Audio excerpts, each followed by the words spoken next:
우리가 이 땅을 사명자로 살아간다는 것은 아주 특별한 의미가 있다고 봅니다. 하나님께서 괜시리 저와 여러분들을 부르셔서 하나님 자녀 삼아주시고 하나님 나라를 우리가 소망케 하게 하시고 이 땅을 우리가 거룩한 백성으로 살아갈 수 있도록 부르신 것은 하나님의 특별한 저희들에게 주신 사명이 있다는 겁니다. 너희는 세상을 소금으로 살아라. 그렇죠? 너희는 세상을 빛으로 살아라. 또 내 이웃을 사랑하라. 그렇죠? 또 하나님을 사랑하라. 라는 그런 계명을 우리에게 주셨습니다.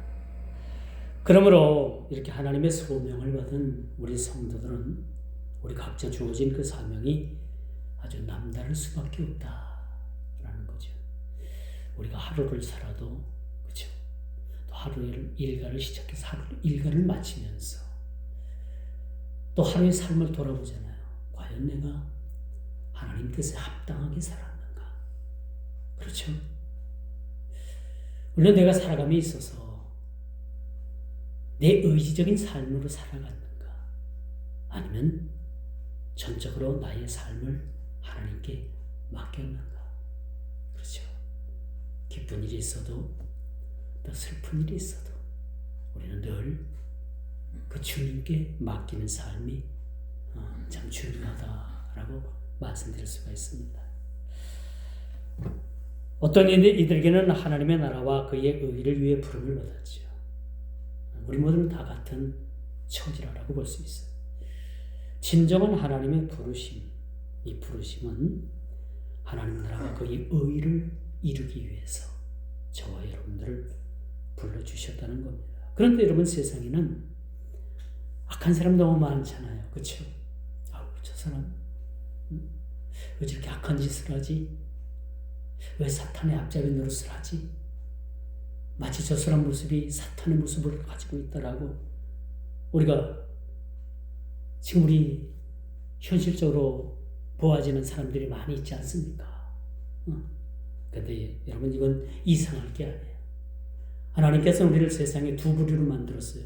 하나님은 우리를 부르실 때 하나님 나라와 그의 의를 이루기 위해서 거룩한 도구를 쓰기 위해서 부르신 그러한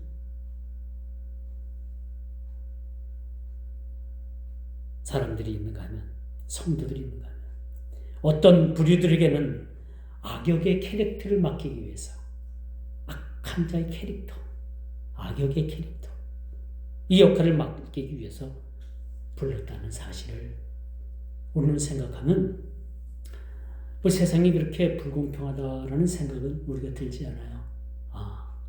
저 사람은 저렇게 악한 대로 하나님께서 저렇게 쓰시는구나. 그렇다면 그 악한 캐릭터의 종말은 뭐야? 그건 뻔한 겁니다. 그 종말을 우리는 알 수 있고 이야기할 수 있고 논할 수가 있어요. 그 예를 들어서 가룟 유다를 한번 보십시오. 예수를 판자죠. 이 가룟 유다를 우리가 보게 되면 주님께서는 그를 두고 뭐라고 말씀하셨는지 우리가 한번 알아볼 필요가 있어요. 마태복음 26장 24절을 보니까 예수님을 판 자 유다에 대해서 어떻게 예수님께서 그를 이야기하느냐. 인자는 자기에게 대하여 기록된 바로 가거니와 인자를 파는 그 사람에게는 화가 있으리로다. 우리 주님께서 화가 있다라고 말씀하셨어요. 그 사람은 차라리 그 부모님 뱃속에서 태어나지 않았더라면 제게 좋을 뻔하였느니라 라고 이 악역의 악한 일에 캐릭터 역할을 한 이 유다에 대해서 예수님은 그렇게 평가를 내리고 있습니다. 사랑하는 성도 여러분, 여러분들은 주님으로부터 어떤 평가를 받기를 원합니까? 또 여러분들은 지금 세상으로부터 어떤 평가를 받고 있습니까? 어떤 평가를 받아? 우리 스스로를 한번 생각해 보는 것도 좋다라고 말씀드릴 수가 있습니다. 오늘 본문에 보니까 부름받은 에스겔 선지자가 오늘 본문에 등장을 하잖아요. 에스겔처럼 성도는 하나님의 부름의 소명에 확신하는 삶이 필요한 거예요. 하나님께서 나를 부르셨다. 확신하죠? 세상 제약으로부터, 제약의 수많은 수십억 그런 인구 가운데 나를 하나님께서 뽑아내 세우신 거예요. 내가 너를 지명하여 불렀다고 했어요.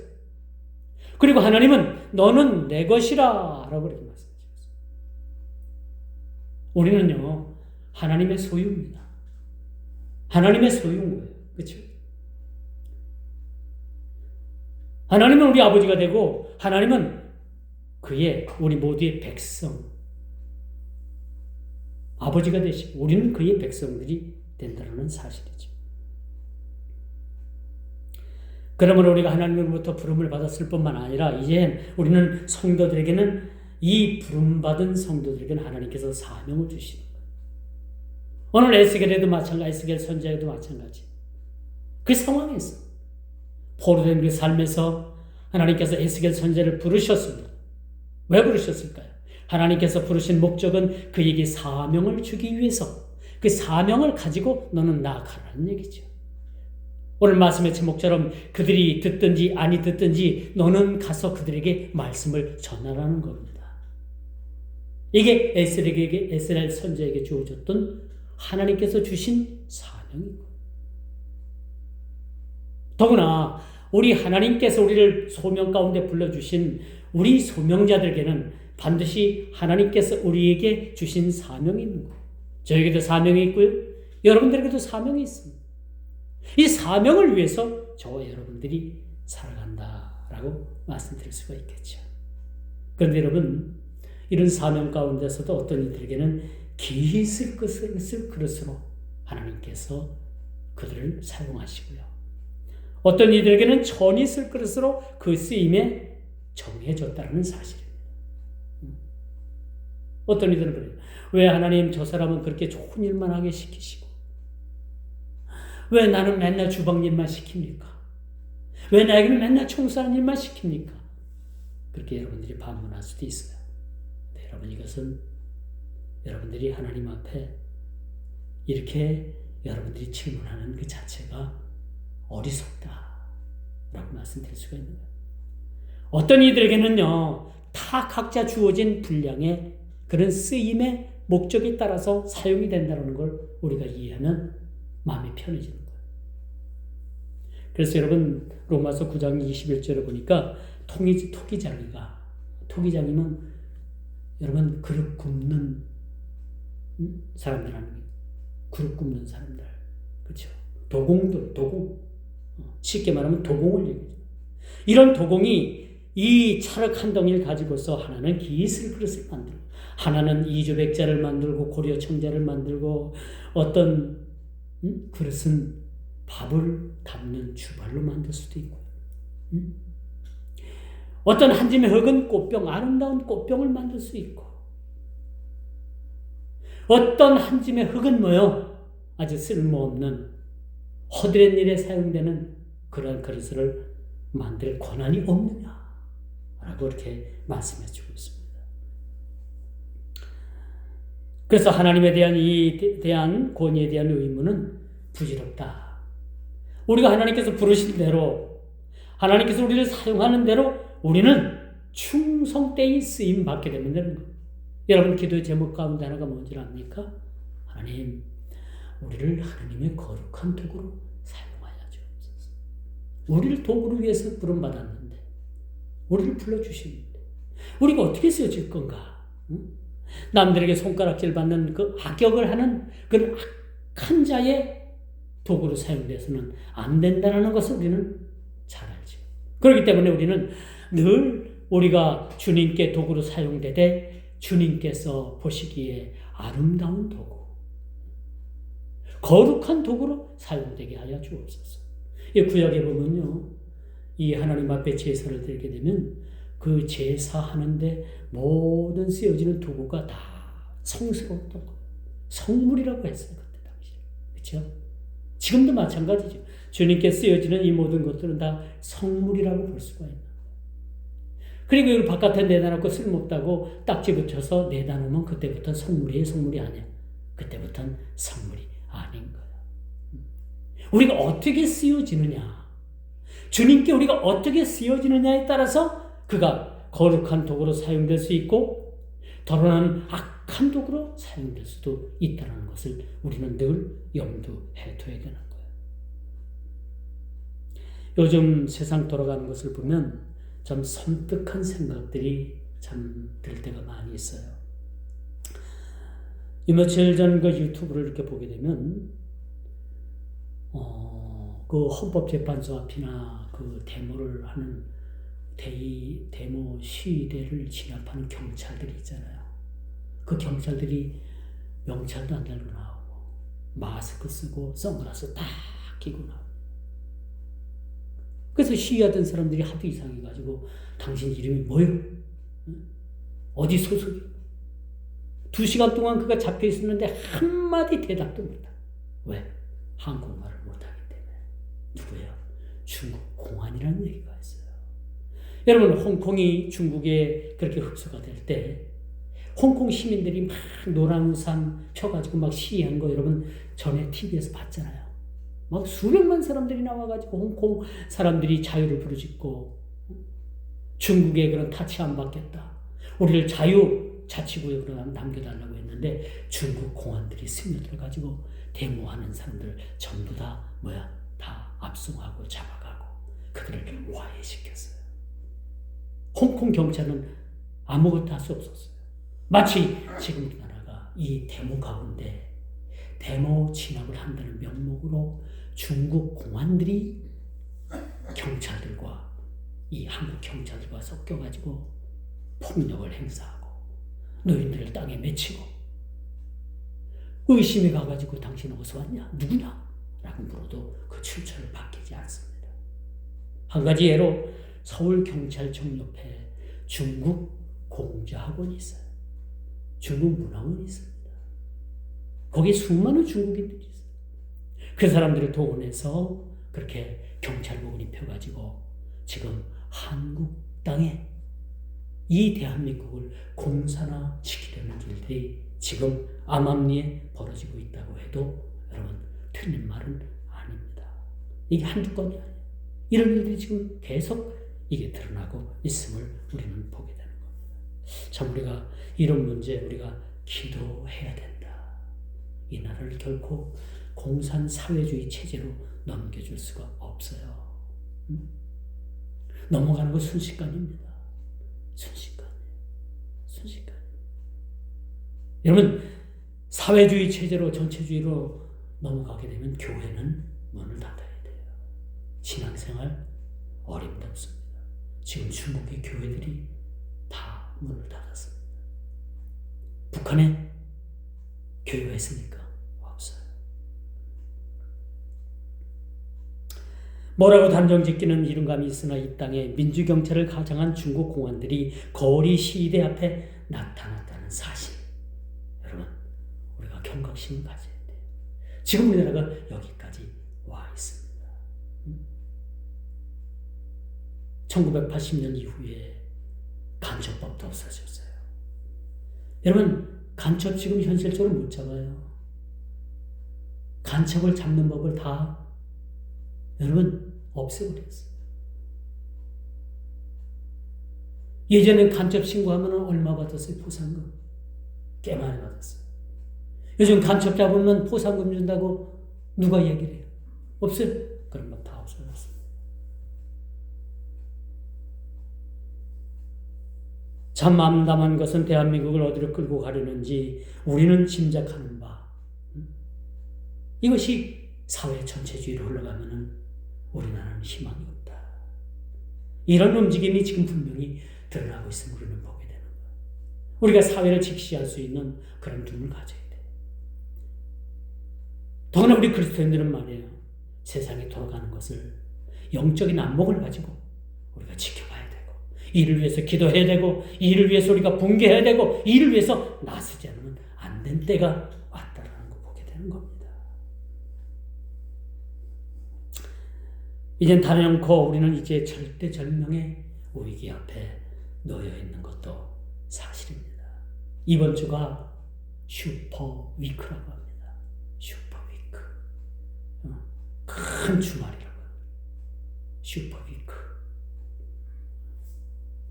이번 주에 재판들이 쭉 판결이 나오잖아요. 그렇죠?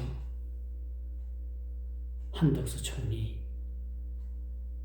또 그 사람 우리가 입에 올리기도 부끄러운 그 사람이 26일 날 수요일 날 심판을 받습니다. 우리 이를 위해서 기도해야 돼요.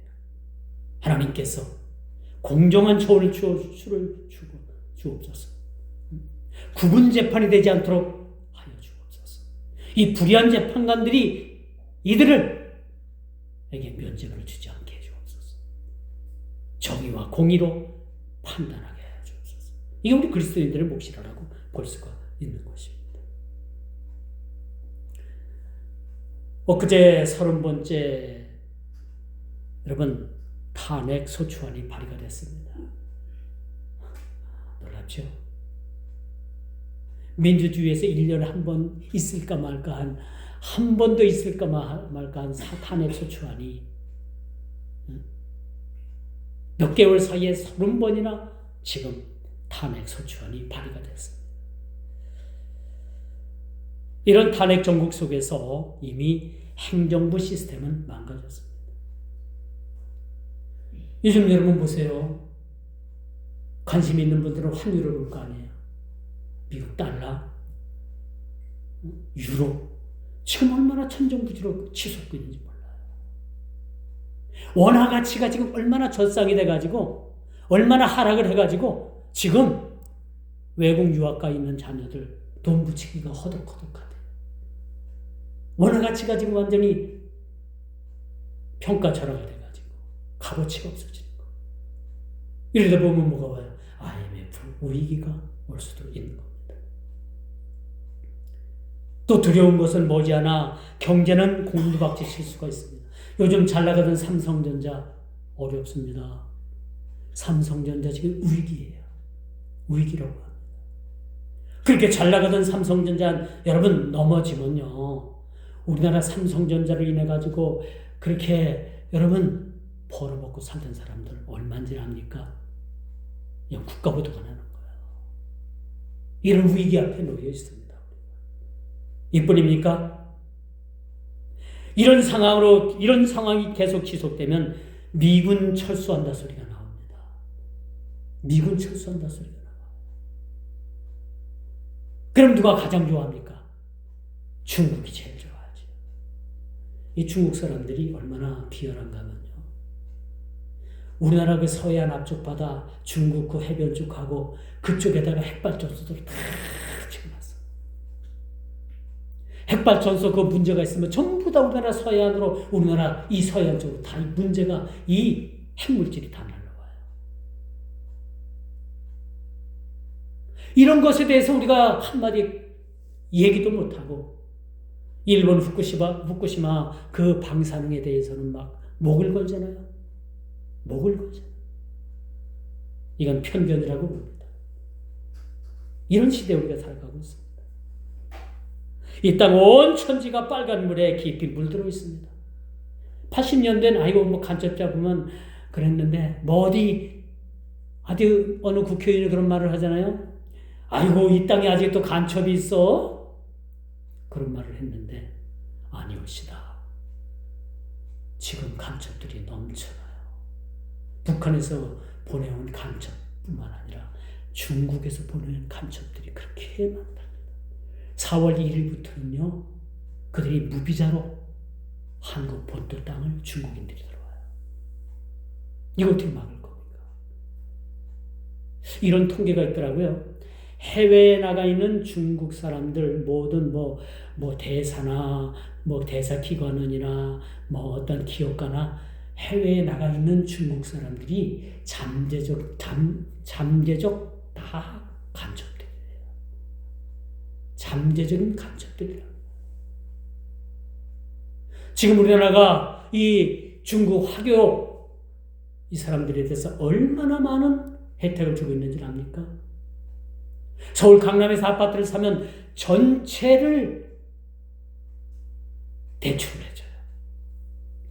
전체 액수를 대출을 해줍니다. 그리고 그들은 수많은 아파트를 삽니다. 그들이 아파트 값을 올려놨잖아요.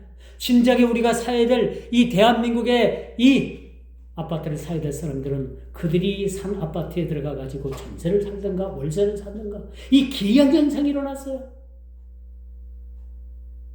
이뿐입니까? 유학생들에 대해서 스카이데이는 물론하고 다 무시하다가 그들을 학교 오시게. 그래서 우리나라 법조계, 의료계 그들이 안 들어가 있는 데가 없어요. 그들이 공식적으로 우리나라가 들어와 있는 인구가 200만이 넘는다고 해요. 대단한 숫자입니다. 어떡할 겁니까? 제주도에 땅 3분의 1은 중국 사람들 거예요. 이미 넘어갔습니다. 이런 시대에 우리가 살아가고 있습니다.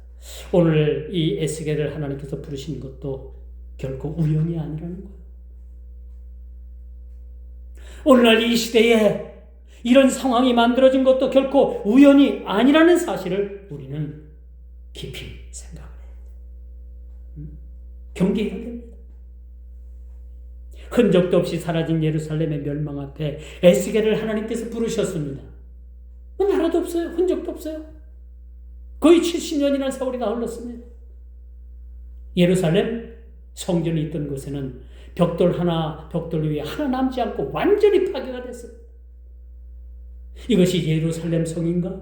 이곳에 성전이 있었던가? 라는 것조차도 까마득하게 잃어버렸던 그 시대에 하나님께서는 에스겔 선지자를 부르셨던 거예요. 이해가 갑니까? 이렇게 부르신 일에 대해서 여러분 이해가 가요? 하나님 조금 일찍 부르시지 않았습니까? 하나님이 나라가 멸망되기 전에 조금 저희들을 일찍 깨우치고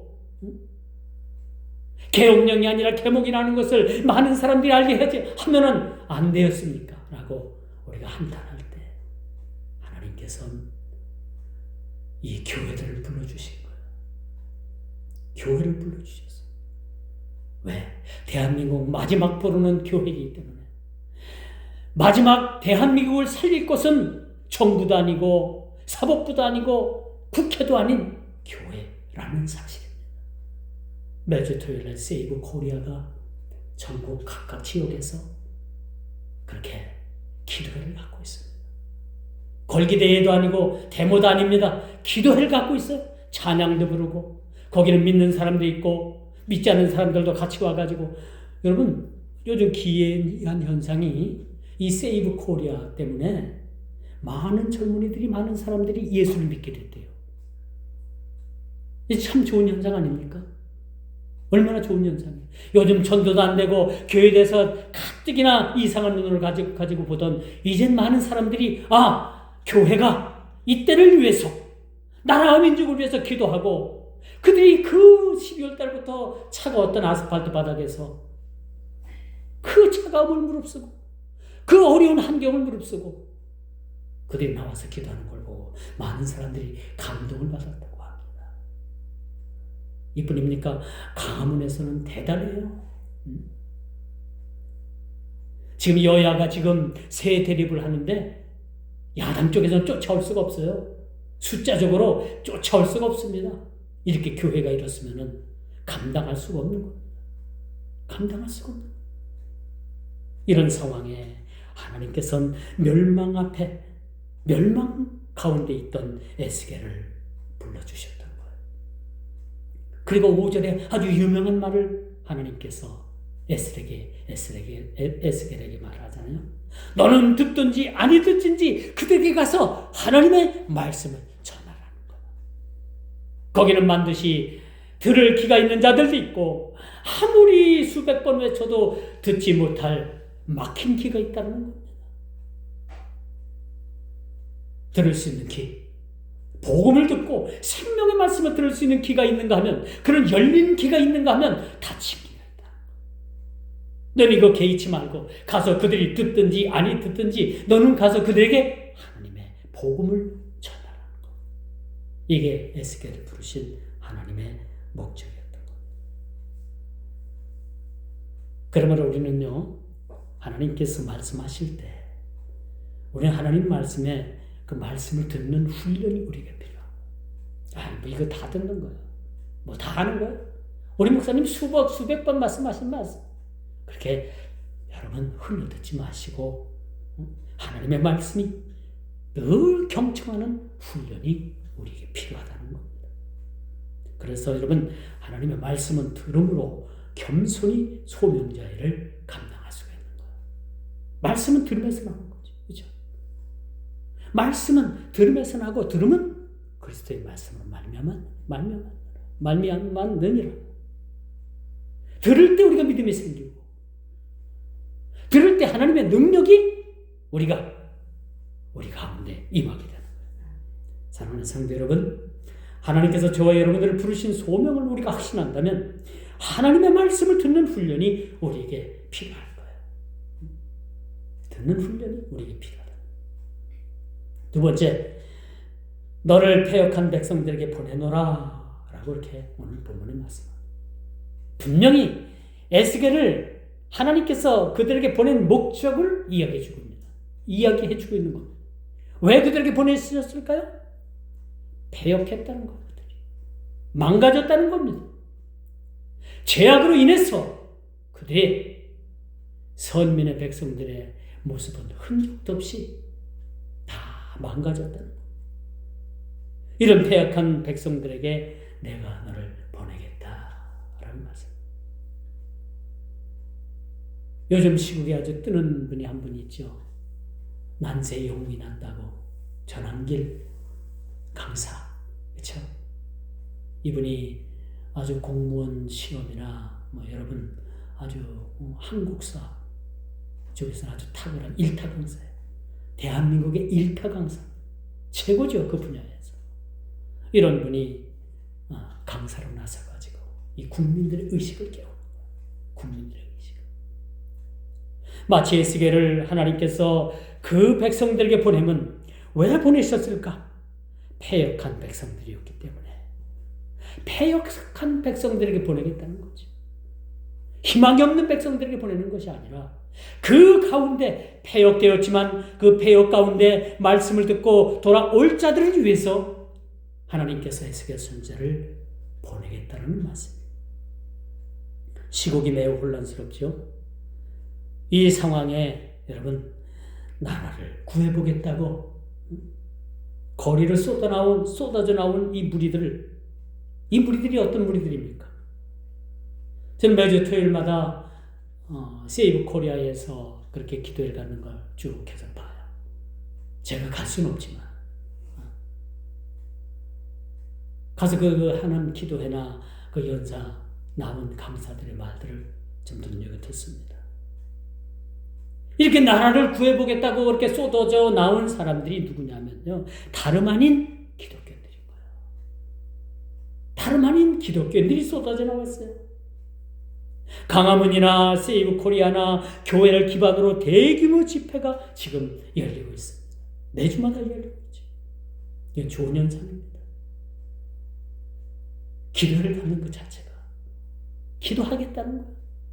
기도밖에 없다는 겁니다. 그래서 많은 사람들이 이렇게 쏟아져 나왔어요. 이는 선과 악의 대립을 넘어서 영적인 치열한 전투일 수밖에 없습니다. 이 문제는 여러분 한 국가의 운명이 여러분 망하느냐 흥하느냐 존립 자체를 가지고 지금 싸울 수밖에 없는 겁니다. 좌파냐 우파냐 이게 문제가 아니에요. 나라 전체가 존립하느냐 망하느냐 그런 상황이다. 그러므로 이번 기회를 통해서 저 패역한 정치인들을 우리는 다 몰아내야 합니다. 패역한 사람들이 얼마나 많습니까? 그 패역한 사람들을 다 몰아내야 된다고 봅니다. 마치 에스겔의 부흥의 부름의 목적이 저 패역한 백성들, 강팍하고 뻔뻔하고 그 뻔뻔술한 유다 백성들을 향해서 그들의 조상 때부터 지속된 그 죄악으로 인해서 패역한 자들을, 분간하지도 못하는 자들, 이런 자들에게, 또 하나님을 두려워하지도 않는 자들에게 너를 패역한 백성에게 보내겠다라고 3절 말씀 그렇게 말씀해 줍니다. 저들이 듣든지 아니 듣든지 패역한 저들에게 가서 들을 사람은 듣고 듣지 못할 사람은 듣지 못할지라도 내가 너를 그리로 보내겠다라고 이렇게 말씀해 주는 거. 지금 이 시국에 누가 가야 하며 누구를 보내지는 하나님께서 정하시는 겁니다. 그렇죠? 제가 될 수도 있고 여러분들이 될 수도 있는 거예요. 가라면 가야 되는 겁니다. 저 아골골짜까지라도 우리가 가라면 가야 되는 거죠. 아골골짜 빈들에도 이 찬송이요, 여러분 부르면서도 찔리는 게 너무 많아요. 그렇죠? 하나님은 아골골짜기로 가라고 했는데 아유 하나님 저는 못 갑니다. 그 아골골짜기로 어떻게 갑니까? 시체가 득실득실되고 해골이 막 와서 그냥 막 뒹굴고 그런 곳에 갈 수가 있겠습니까? 복음 들고 가옵니다. 그렇게 찬송을 아주 힘차게 부르지만 실상 가라고 하면 갈 사람이 얼마나 되겠습니까? 근데 하나님께서는 가라는 거예요. 에스겔이 가고 싶었겠습니까? 저 패역한 백성들. 말씀을 듣지도 않고 그 조상 대로 그렇게 죄를 짓고도 그 죄를 회개할 줄도 모르고 그들에겐 단 하나 조금이라도 희망이라도 볼 수 없는 자들에게 가고 싶어 하겠습니까? 아니죠.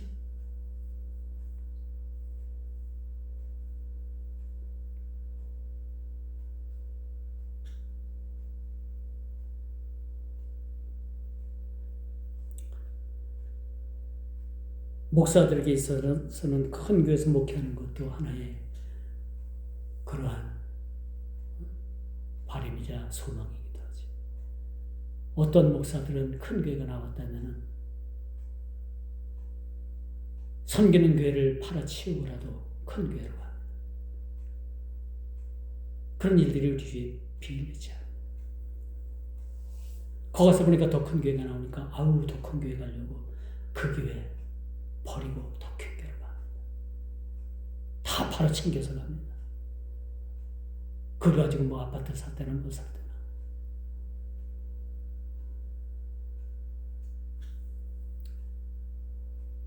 참 세상이 그렇습니다. 요즘. 교회가 이 정도인데 세상은 어떻겠어요? 뭐 더 할 거 없겠죠. 교회라고 하는 것도 그런데.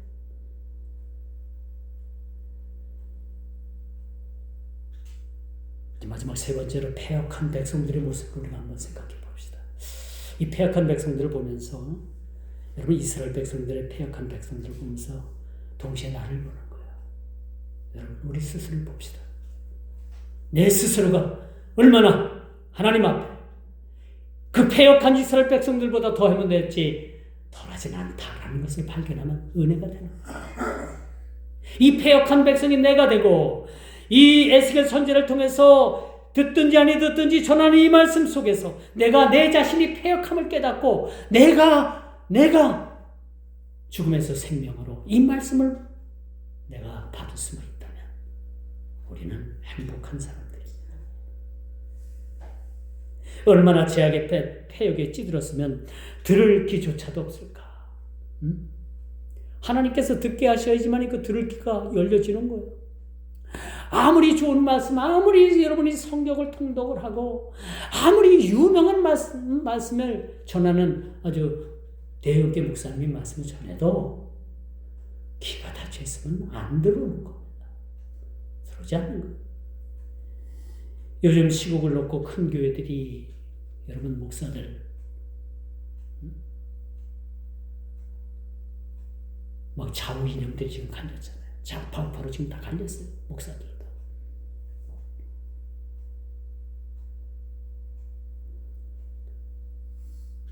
얼마나 그들의 폐역이 찌들었으면 듣든지 아니 듣든지 가서 전하는 거예요. 이게 뭐예요? 반반입니다. 반반. 들을 사람은 듣고 듣지 않을 사람은 여러분 안 듣는 거예요. 안 듣는 겁니다. 여러분들에게 귀에 좋은 말만 하면 여러분 쏙쏙 들어오세요. 늘 여러분들 귀에 축복의 말씀만 전하면 여러분 귀에 쏙쏙 들어가잖아요. 아멘 아멘 하잖아요. 근데 지옥 이야기하고 여러분들 죄를 드러내놓고 회개하라고 하면 인생이 찡그러지잖아요. 이건 웬일입니까? 웬일이에요? 이렇게 보냄을 받은 선자의 환경이 아주 열악했음을 우리는 봅니다. 이렇게 열악했음에도 불구하고 하나님께서는 에스겔 선자를 보고 가라는 겁니다. 가라는 거예요.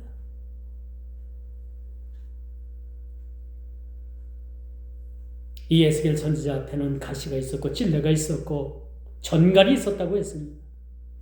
찔리는 게 있었고요. 쏘는 전갈이 있었다고 했어요. 이런 상황에 갈 수가 있겠습니까? 이 상황이 얼마나 열악한지 여러분 오늘 본문을 통해서 우리가 보겠습니다. 이어 하나님의 명령은 뭐예요? 내가 가는데 두루마리의 책을 펴서 보여주시면서 이것을 내가 먹어라. 말씀으로 무장하라. 그냥 가서는 안 된다는 거. 무조건 가면 안 되는 거죠. 우리가 준비해야 되잖아요. 너희는 뭐 전신갑주 하나님의 말씀으로 무장하는 거예요. 의의 투구를 쓰고 의의 흉배를 들고 그렇죠? 말씀의 검을 가지고 믿음의 창을 방패를 가지고 이렇게 준비해야 되는 겁니다. 이 두루마리를 하나님께서 에스겔에게 펴 보이면서 이것을 먹이게 하신 것은 말씀으로 무장하라는 그런 의미도 가지고 있다는 겁니다. 말씀이 필요했던 이 사실, 두루마리의 말씀이 필요했던 이 사실은 뭐예요? 듣고 깨달으며 돌아오는 것은 여전히 백성들의 몫이지만은 너는 가서 그 남은 자들, 들을 수 있는 길을 가던 자들에게 가서 하나님의 생명의 복음의 말씀을 전하는 겁니다. 저 패역한 백성들에게 두루마리 책을 주신 것은 듣고 회개하고 돌아올 자들이 다소 포함되어 있기에 포기하지 말고 가서 하나님의 말씀을 전하라는 겁니다. 이제 말씀의 결론을 맺을게요. 저 패역한 세대들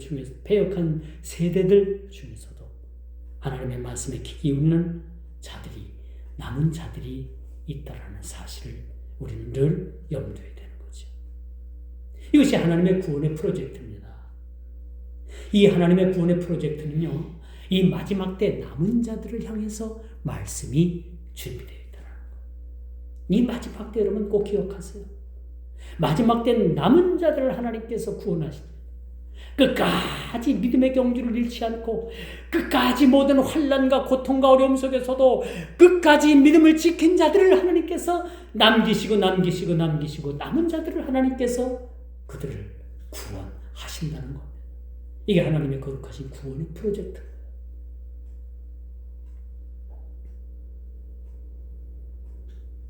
그러므로 결코 희망의 그림의 떡이 될지도 모르는 그런 삶을 살지도 마. 살아서는 안 되고. 이 남은 자의 삶. 주님 오실 날을 교대하면서 우리가 날마다 기름 준비한 5처녀와 같은 지혜로운 자들이 되어야 되고요. 그렇죠? 날마다 우리가 알곡의 그러한 열매를 맺어가며 우리가 살아가는 삶이 우리에게 필요하다. 하는 말씀을 여러분 꼭 기억하시는 그런 한 주간 되기를 주님의 이름으로 축원하면서 말씀을 맺도록 하겠습니다. 기도합니다. 이 땅의 항모함을 보시는 주님, 패역하고 목이 굳은 저들을 불쌍히 여기시고 말씀으로 저들을 고쳐주옵소서. 전국 곳곳에 산불이 많이 나고 있습니다. 하나님, 이 산불이 자연재해가 아닌 불순한 자들 위해서 그렇게 불이 난다면 저들을 멸하여 주옵시고, 하나님, 이 조국 강산이 이 화염으로 인해서 해받지 않도록 도와주시기를 원합니다. 권력의 눈이 어두워서 모든 법을 무너뜨리는 포도원을 허는 울타리를 허는 여호와 같은 자들을 하나님께서 멸하여 주시길 원합니다. 자유민주주의가 무너지면 교회도 신앙도 없습니다. 이 나라가 어떻게 세워진 나라임을 우리가 깨닫고 악한 세력들과 피 흘리기까지 기도를 멈추지 않고 우리가 하나님 앞에 나가 행동을 멈추지 않는 우리 모두가 다 되게 하여 주옵소서. 예수님의 이름으로 간절히 기도드리옵나이다.